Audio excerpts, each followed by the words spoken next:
Hello students, today we will read chapter 6 part 2 poets and pancakes।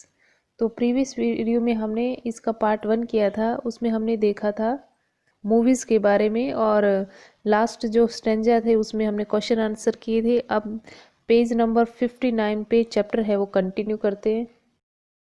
In all instances of frustrations, you will always find the anger directed towards a single person openly or covertly, and this man of the Macon up department was convinced that all his woes, ignominy, and neglect were due to कोटमंगलम Subbu.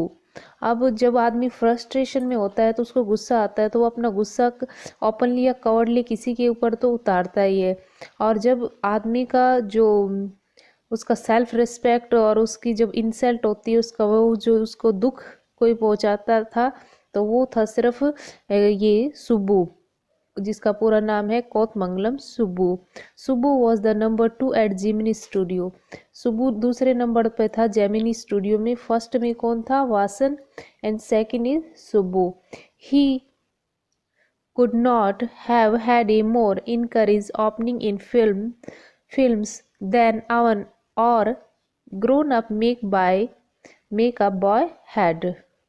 इस time में फिल्में थी वो ज़्यादा grow नहीं कर पाई। On the contrary, he must have had to face more uncertain and difficult times, for when he began his career, there were no family established film producing companies or studios।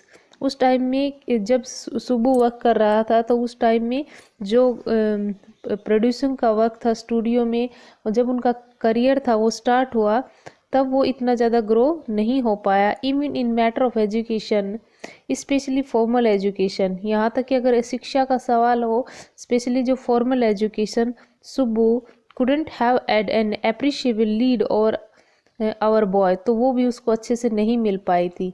But by virtue, virtue means quality of being born a Brahmin, और दूसरा उसको मिला था कि वो quality एक ब्राह्मीण था।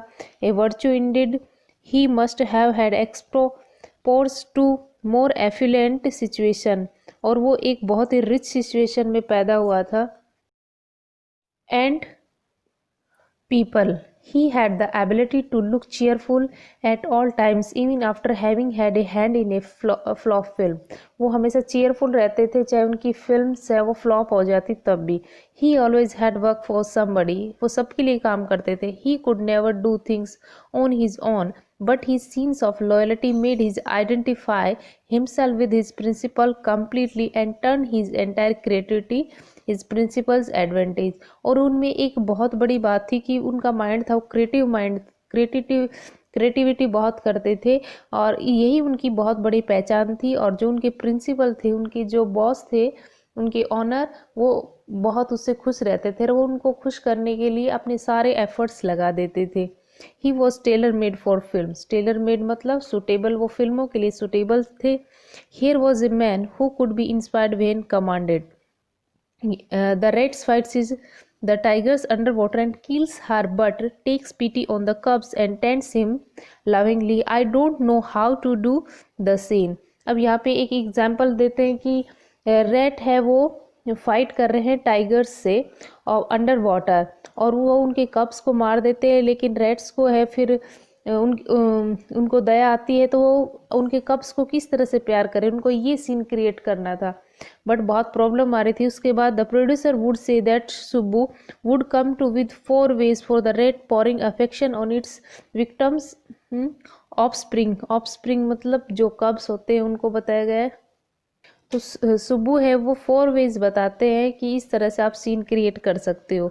Good but I am not sure it is effective enough. लेकिन डायरेक्टर कहते हैं कि अच्छा है लेकिन मैं श्योर नहीं कि ये आइडिया इफेक्टिव जाएगा। द प्रोड्यूसर वुड से and in a minute Subbu would come out for 14 more alternative. जैसे प्रोड्यूसर ने ऐसे कहा तो सुब्बू ने तुरंत ही कुछ ही मिनट में और 14 आइडियाज़ दे दिए अलग अलग। तो वो देख सकते हैं कि कितना क्रिएटिव माइंड था। Film making must have been and was so easy with this man like Subbu around, and if ever there was a man who gave direction and definition to Gemini Studio during it's golden years it was Subbu. और इस time जब Subbu studio में थे तो उस studio के golden years थे, बहुत ही अच्छे दिन थे। और जब सुब्बू आसपास होते तो कोई भी काम था वो मुश्किल नहीं होता। Subbu had a separate identity as a poet, and though he was certainly capable of more complex and higher form, he deliberately chose to address his poetry to the masses। और दूसरी इनकी खासियत ये थी कि वो पोएम्स भी लिखते थे और ऐसी पोएम लिखते थे, साधारण पोएम जो सबकी समझ में आए। वो चाहते तो डिफ़िकल्ट पोएम्स भी लिख सकते थे, बट उन्होंने जानबूझकर ऑर्डनरी जो पोएम्स थी उनको चूज़ किया। His success in films overshadowed and dwarfed his literary achievement। उन्होंने अपनी सक्सेस को मतलब इस पोएट्री की को दबा दिया था और फिल्मों में वर्क करने लगे थे। On so his critic felt, उनका जो उनके आलोचक थे उनका भी मानना था कि वो इस तरह से पोइट को है वो पोइम को है वो दबा दे। ही compose several truly original story poems in folk refrain and dictions, and also wrote sprawling मतलब डिटेल्स नोवेल थिलाना मोहनम बाल with dozen of very defectly मतलब effort hatched means describe characters. और उन्होंने एक दूसरे भी बहुत सारे जो पोइम्स थी वो लिखी है जिसका नाम थिलाना मोहन मबाल था। उन्होंने बहुत इसमें एफर्ट्स डाले, उनको डिस्क्राइब किया। He quite successfully recreated the moods and manners of the devadasis of the early 20th century. और दूसरा जो देवदासीज मतलब जो साउथ साइड क्या होता था कि कोई लड़की होती थी वो कभी मैरिज नहीं करती और पूरा जीवन है वो भगवान को ही दे देती थी, तो उसको देवदासीज कहा जाता है। ये 20th सेंचुरी में था लेकिन 1988 से बंद हो गया। He was an amazing actor. He never aspired to the lead roles but whatever subsidiary roles he play in many other films he performed better than the supposed main player। उनको कभी भी मेन रोल नहीं मिलता था, लेकिन जब भी उनको सब्सिडरी जो रोल मिलता था तो भी वो एक मेन प्लेयर की तरह ही उसको निभाते थे। he had a genuine love for anyone he came across and his house was permanent resident for dozen of near and nature to be even conscious that he was feeding and supporting so many of them। और वो दूसरा उनके nature ये था कि वो बहुत genuine थे, जो भी उनसे मिलता तो वो उनके लिए जेन्युइन होते, उनसे प्यार करते। और घर पे भी वो बहुत सारे लोगों को फ्री में खाना खिलाते थे, दर्जन लोगों को। Such a charitable and imprudent man that your enemies. तो इस टाइप का जो आदमी होता है इम्प्रोविडेंट मतलब दानी, उस आदमी का भी कोई एनिमी हो सकता है। मतलब जो बॉय था ऑफिस बॉय वो उसका एनिमी है। Was it because he SIM so close and intimate with the boss, हो सकता है इसका कारण ये हो कि वो बॉस के ज़्यादा क्लोज था। और was he general demure means behaviour that resemble a psychopath मतलब हो सकता चापलूस बोलते हैं उसको, कि वो अपने बॉस का ज़्यादा चापलूसी करता था इसलिए लोग उसके एनिमीज थे। और his read and so nice things was everything in any case there was this man in the makeup department who would wish the dearest things for Subbu। dearest means very bad। जो office boy था वो हमेशा चाहता था कि सुब्बू के साथ कुछ न कुछ गलत हो। You saw Subbu always with the boss but in the attendance roles he was grouped under a department called the story department comprising a lawyer and assembly a writer and poets। तो वो हमेशा boss के साथ नहीं रहता था सुब्बू, वहाँ से निकलकर उसको एक स्टोरी डिपार्टमेंट में बैठना होता था जहाँ पे लॉयर राइटर और पोइट्स सब बैठते थे। The lawyer was also officially known as the legal adviser. Lawyer को एक लीगल एडवाइज़र के लिए जाना जाता है, but everybody refer to him as the opposite. परंतु सब उसको इलीगल मानते थे। कैसे मानते थे? And extremely talented actors. एक एग्जाम्पल देते हैं कि एक बार बहुत ही टैलेंटेड एक्टर्स थी who was also extremely temperamentals once blew over on the sets. एक बार जब उसका एक्टर्स के साथ शूट हो रहा था तो वो जो सेट्स है उसके ऊपर बहुत ज़्यादा गुस्सा हो गई। वाइल एवरीवन स्टड स्टर्न, और वहाँ पे सब कोई खड़े थे वो एकदम चौंक गए। The lawyer quietly switch on the recording equipment, और लॉयर ने जाकर क्या किया कि उसकी रिकॉर्डिंग चालू कर दी। When the actors pause the breath, जब एक्टर्स सांस लेने के लिए रुकी, the lawyer said to her, lawyer ने उससे कहा 1 minute please and played back the recording, और वो रिकॉर्डिंग वापस चालू कर दी। There was nothing incrementing on unmentionably, incrementing मतलब उस पर ना कोई आरोप लगाया और न ही कुछ बैड वर्ड्स बोले। Fall about the actors tide against the producer, जब उसको गुस्सा आया तो उसने प्रोड्यूसर के खिलाफ कोई अपशब्द नहीं बोले थे। But when she heard her voice and through the sound equipment, जब शुरू उसने अपनी ही आवाज़ फिर से सुनी तो शी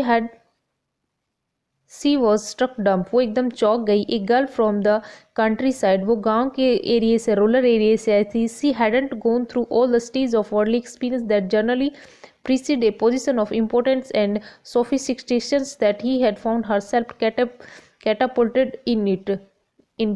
तो वो क्या, हालांकि रूरल एरिया से आए थे तो उसको इस चीज़ों का एक्सपीरियंस नहीं था। She never quite record from the terror, she felt that was the end of brief and brilliant।